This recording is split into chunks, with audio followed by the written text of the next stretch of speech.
Brought to you by KR Mangalam University. We provide you the platform to turn your dreams into reality. Give wings to your aspirations with KR Mangalam University.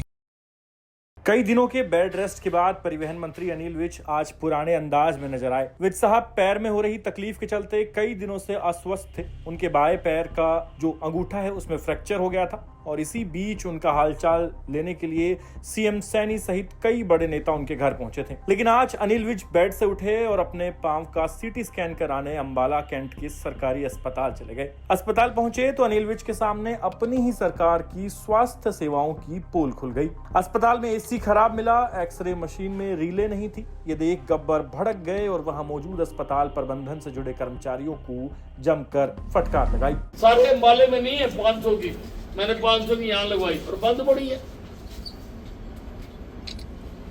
X ray की relay नहीं है, कौन लेने जाएगा?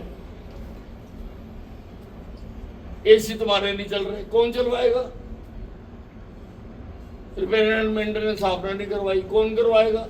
सारी जांच करवाऊंगा, जो है टांगूंगा मैं उसको और छोड़ूंगा ना। मैंने कह दिया ऐसी, I will not spare anybody. ये कोई तरीका?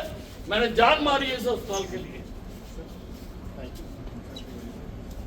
सर ये यूपी से आए हैं सर, इनकम सर नहीं रिप्लेसमेंट किया है इनकी वाइफ का, तो सर आपका धन्यवाद। अविद साहब को आपने सुना, लेकिन सवाल तो उनकी पूरी सरकार की कार्यशैली पर उठता है।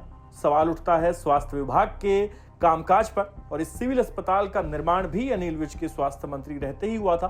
लेकिन आज आलम यह है कि भीषण गर्मी के मौसम में अस्पताल के एसी तक काम नहीं कर रहे।